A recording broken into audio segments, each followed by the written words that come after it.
Welcome back. आपके लिए हम बात कर रहे हैं इलेक्ट्रिक कार का फिर पकड़ी रफ्तार। जी हाँ, सेल्स नंबर बढ़े अक्टूबर के अंदर और कुछ नए लॉन्चेस हमने देखे, लेकिन सवाल वही, यक्ष प्रश्न वही कि क्या आपको लेनी चाहिए। अब क्विकली, समय मेरे पास कम रह गया, मुझे पता ही नहीं चला, हमने इतनी बातें कर ली पिछले सेगमेंट में। क्रांति, सो नाउ अगर आपको इलेक्ट्रिक कार लेनी है तो क्या पैरामीटर्स, मतलब कैसे आप सिलेक्ट करेंगे कि भाई मैं कन्वेंशनल कार लूँ, मैं इलेक्ट्रिक लूँ या फिर मैं हाइब्रिड पे जाऊँ? यहाँ पे जो बहुत सारा डिस्कशन है ना विपिन, उसमें मैं अपनी समझ के हिसाब से एक ही डिमार्केशन रखता हूँ। आप कम्यूटर हैं, यानी आपको value for money, value, practicality चाहिए, या फिर आप इंथुजियास्ट भी हैं, यानी आपको चलाने में मज़ा भी आता है और आप ड्राइविंग का आपको शौक़ है।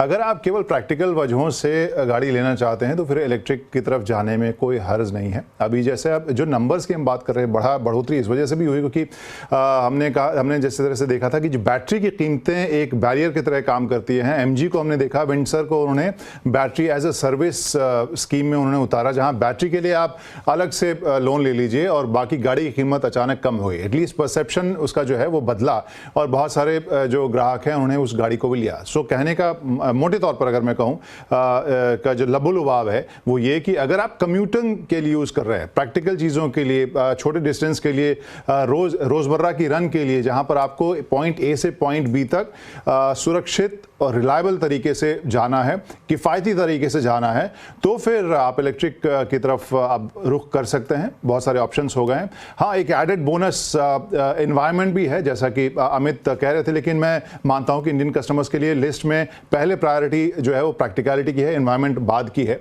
वो बहुत कम एक ऐसा तबका है जो केवल एनवायरनमेंट के लिए ईवीज देता है, लेकिन अगर आपको चलाने में मज़ा आता है, आप इंथुजियास्ट हैं, तब आप बाकी आइस व्हीकल्स की तरफ रुख कर सकते हैं। और हाँ, अगर लॉन्ग डिस्टेंस आप काफ़ी लगातार करते हैं तब। सुब्रत साहब, क्या करना चाहिए? आपको हाइब्रिड की तरफ रुख करना चाहिए या फिर आपको एक इलेक्ट्रिक कार लेनी चाहिए? आपके यूज के ऊपर तो जैसे अभी हमने सुना कि अगर किसी का कोई प्रैक्टिकल यूजेज है तो ईवी लेना बनता है क्योंकि वो किफायती है। मैं थोड़ा डिफर ये करूंगा कि सिर्फ एंथुजियास्ट के लिए भी एक्चुअली ईवी काफी अच्छा व्हीकल है, क्योंकि ईवी में आपका जो एक्सेलरेशन वगैरह होता है वो काफी मजेदार होता है। तो ईवी एंथुजियास्ट के लिए भी काफी अच्छा व्हीकल होता है। लेकिन हाँ, अगर आपको लॉन्ग ड्राइव का शौक है तो ईवी छोड़ के आप हाइब्रिड में जा सकते हैं या आइस व्हीकल में जा सकते हैं। ठीक है, चलिए, ये प्रश्न बना रहेगा बहुत सारे, लेकिन जवाब आज हमने देने की कोशिश की है कि जब ईवी चुनने की बारी आती है, जैसे मैंने कहा, लोगों के मन में बहुत इच्छा रहती है, लेकिन इतने सवाल आ जाते हैं, कैसे चार्ज, कहाँ चार्ज, घर में क्या होगा, बाहर जाएंगे तो क्या होगा, स्टेशन मिलेगा नहीं मिलेगा, कीमत ज़्यादा, लेकिन क्या हो सकता है वो जवाब देने की आज कोशिश की है। बहरहाल प्रश्न खत्म नहीं होगा ये वाला, लेकिन नए नए लॉन्चेस हैं, नई नई गाड़ियां हैं, टू व्हीलर सेगमेंट में काफ़ी कुछ हो रहा है, तो आई थिंक एक धीरे धीरे ट्रेंड को पकड़ने में वक्त लगता है। लेकिन आपको अगर कोई डिसीजन लेना है, इस बातचीत को सुनकर आप ले पाएंगे।